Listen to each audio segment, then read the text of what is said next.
नमस्कार, आओ मिलकर सीखे चैनल पर आपका हार्दिक स्वागत है। इस वीडियो में मैं लेकर आया हूं कक्षा 7 नागरिक शास्त्र की दैनिक और वार्षिक पाठ योजना, जिसमें प्रकरण लिया है सरकार की शक्तियों का बंटवारा। इसमें शिक्षण बिंदु है प्रथम सूची, द्वितीय सूची और तृतीय सूची। तो चलिए शुरू करते हैं।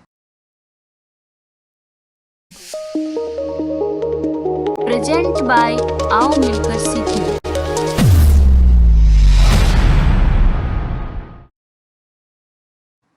सर्वप्रथम लिखेंगे विद्यालय का नाम, जहां पर आप ये लेसन प्रस्तुत करेंगे। कक्षा 7 विषय नागरिक शास्त्र, प्रकरण सरकार की शक्तियों का बंटवारा। यहाँ पर दिनांक, कालांश और समयावधि 30 मिनट। फिर टेबल ड्रॉ करके एक तरफ लिखेंगे शिक्षण उद्देश्य, दूसरी तरफ अपेक्षित व्यवहारगत परिवर्तन। शिक्षण उद्देश्य में पहला लिखेंगे ज्ञानात्मक। इसमें लिखना है विद्यार्थी सरकार की शक्तियों के बंटवारे का प्रत्याभिज्ञान कर सकेंगे। विद्यार्थी सरकार की विभिन्न शक्तियों के बंटवारे का प्रत्यास्मरण कर सकेंगे। अवबोध, विद्यार्थी सरकार की शक्तियों की व्याख्या कर सकेंगे। विद्यार्थी संघ सूची तथा राज्य सूची की शक्तियों की तुलना कर सकेंगे। ज्ञानोपयोग, विद्यार्थी सरकार की शक्तियों के बंटवारे से संबंधित ज्ञान का प्रयोग भावी जीवन में कर सकेंगे। विद्यार्थी संघ सूची, राज्य सूची व संवर्ती सूची का विश्लेषण कर सकेंगे। फिर है कौशल, जिसमें लिखेंगे विद्यार्थी सरकार की शक्तियों के बंटवारे को सूची द्वारा प्रदर्शित कर सकेंगे। विद्यार्थी संघ सूची, राज्य सूची व संवर्ती सूची में विभाजित शक्तियों को चार्ट द्वारा प्रदर्शित कर सकेंगे। अभिरुचि, विद्यार्थी सरकार की शक्तियों के बंटवारे से संबंधित तथ्यों की जानकारी के लिए अध्ययन में रुचि ले सकेंगे।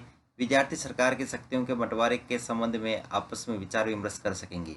अभिवृत्ति, विद्यार्थी सरकार की शक्तियों के विभाजन के प्रति सकारात्मक दृष्टिकोण विकसित कर सकेंगे। विद्यार्थी संघ सूची, राज्य सूची व संवर्ती सूची के प्रति सही निर्णय ले सकेंगे। फिर है सहायक सामग्री, जिसमें लिखेंगे कक्षा उपयोगी उपकरण, लपेट फलक, श्यामपट्ट, चौक, डस्टर आदि। पूर्व ज्ञान, विद्यार्थी सरकार की शक्तियों के बंटवारे की सामान्य जानकारी रखते हैं। फिर है प्रस्तावना प्रश्न, जिसमें टेबल ड्रॉ करके लिखेंगे छात्र अध्यापक क्रियाएं, दूसरी तरफ विद्यार्थी क्रियाएं। अगर आप छात्र अध्यापिका हैं तो जहाँ पर भी छात्र अध्यापक लिखा है उसकी जगह आप छात्र अध्यापिका लिखेंगे। इसमें फर्स्ट क्वेश्चन, राज्य सरकार के गठन कार्यों का वर्णन किसमें किया गया है? भारतीय संविधान में। भारतीय संविधान में किसका विभाजन किया गया है? सरकार की शक्तियों का। सरकार की शक्तियों को कितने भागों में बांटा गया है? 3 भागों में। और अगला यहाँ पर क्वेश्चन करेंगे, ये 3 भाग कौन कौन से हैं? संघ सूची, राज्य सूची और संवर्ती सूची। अगला क्वेश्चन है तीनों सूचियों के अंतर्गत किन विषयों को शामिल किया गया है? समस्यात्मक प्रश्न। उद्देश्य कथन में लिखेंगे विद्यार्थियों, आज हम सरकार की शक्तियों के बंटवारे का अध्ययन करेंगे। फिर है प्रस्तुतिकरण, जिसमें टेबल ड्रॉ करके लिखेंगे शिक्षण बिंदु, छात्र अध्यापक क्रियाएं, विद्यार्थी क्रियाएं, विधि प्रविधि और श्यामपट्ट सार। शिक्षण बिंदु में पहला लिखेंगे प्रथम सूची। इसमें विकासात्मक प्रश्न में फर्स्ट क्वेश्चन, संविधान द्वारा सरकार की शक्तियों का विभाजन कितने भागों में किया गया है? 3 भागों में। अगला क्वेश्चन है प्रथम सूची कौन सी है? संघ सूची। संघ सूची या केंद्रीय सूची के अंतर्गत किन विषयों को शामिल किया गया है? निरुत्तर विधि में प्रश्नोत्तर विधि। फिर है छात्र अध्यापक कथन, जिसमें लिखेंगे संविधान ने सरकार की शक्तियों एवं कार्यों को संघ सरकार और राज्य सरकारों के बीच स्पष्ट रूप से बांट दिया है। यह बंटवारा 3 प्रकार की सूचियों में वर्णित किया गया है। प्रथम सूची संघ सूची या केंद्रीय सूची कहलाती है। इस सूची में प्रतिरक्षा, विदेशी मामले, बैंकिंग, संचार, रेलवे और मुद्रा जैसी राष्ट्रीय और अंतर्राष्ट्रीय महत्व के 97 विषय शामिल है। इन विषयों पर कानून बनाने की शक्ति केंद्र सरकार अर्थात भारत सरकार को दी गई है। यहाँ विद्यार्थी क्रिया में लिखेंगे विद्यार्थी ध्यानपूर्वक सुनेंगे तथा मुख्य बिंदु को अपने अभ्यास पुस्तिका में लिखेंगे। विधि में वाक्यान विधि और श्यामपट्ट सार में लिखेंगे संघ सूची में राष्ट्रीय व अंतर्राष्ट्रीय महत्व के 97 विषय शामिल है।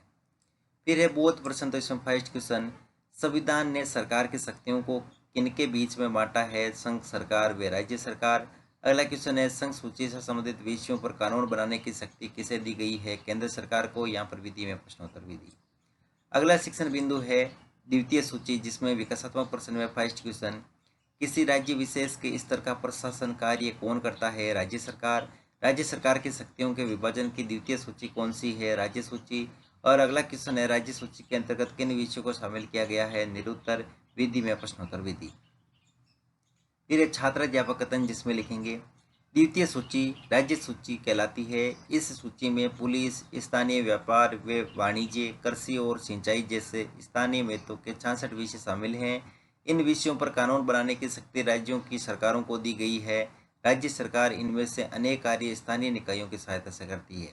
यहाँ पर विद्यार्थी क्रिया में विद्यार्थी ध्यानपूर्वक सुनेंगे तथा मुख्य बिंदुओं को अपनी अभ्यास पुस्तिका में लिखेंगे। विधि में वाक्यान विधि और श्यामपट सार में लिखेंगे। राज्य सूची से संबंधित विषयों पर कानून बनाने की शक्ति राज्य सरकार को दी गई है।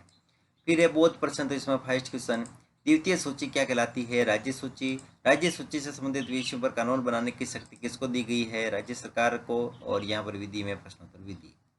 फिर है अगला शिक्षण बिंदु तृतीय सूची, जिसमें विकासात्मक प्रश्न में फर्स्ट क्वेश्चन, कानून व्यवस्था पुलिस आदि किस सूची के विषय हैं? राज्य सूची। अगला क्वेश्चन है, किस सूची के विषयांतर्गत केंद्र व राज्य सरकार कानून बना सकती है? समवर्ती सूची। समवर्ती सूची के अंतर्गत किन विषयों को शामिल किया गया है? निरुत्तर विधि में प्रश्नोत्तर विधि। फिर है छात्राध्यापक कथन, जिसमें लिखेंगे तृतीय सूची समवर्ती सूची कहलाती है। इस सूची में शिक्षा, वन, मजदूर संघ, विवाह, विधि आदि 47 विषय शामिल है। इन विषयों पर केंद्र व राज्य दोनों सरकारें कानून बना सकती है, परंतु केंद्र के कानून को सर्वोच्चता प्रदान की गई है। शेष बचे हुए विषयों की शक्ति केंद्र सरकार को दी गई है, जिन्हें हम अवशिष्ट शक्तियां कहते हैं। यहाँ पर विद्यार्थी के लिए हम लिखेंगे, विद्यार्थी ध्यानपूर्वक सुनेंगे तथा मुख्य बिंदुओं को अपनी अभ्यास पुस्तिका में लिखेंगे। विधि में वाक्यान विधि और श्यामपट सार में केंद्र के कानून को सर्वोच्चता प्रदान की गई है। फिर है बोध प्रश्न, तो इसमें फर्स्ट क्वेश्चन, किसके कानून को सर्वोच्चता प्रदान की गई है? केंद्र के कानून को। अगला क्वेश्चन है, अवशिष्ट शक्तियां किसको दी गई है? केंद्र सरकार को। विधि में प्रश्नोत्तर विधि। फिर है मूल्यांकन प्रश्न, तो इसमें फर्स्ट क्वेश्चन, संविधान ने सरकार की शक्तियों के बंटवारे को कितनी सूचियों में वर्णित किया है? 2, 3, 4 या 6? अगला क्वेश्चन है, संघ सूची में विषय शामिल है 97 या 66? तृतीय सूची को समवर्ती सूची कहते हैं, सत्य या असत्य? समवर्ती सूची के विषयों पर कानून बनाने की शक्ति किसके पास है? और केंद्रीय सूची में किन विषयों को शामिल किया गया है? और गृह कार्य में लिखेंगे सरकार की शक्तियों के बंटवारे को चार्ट द्वारा प्रदर्शित कीजिए। अंत में प्रयोगशक टिप्पणी।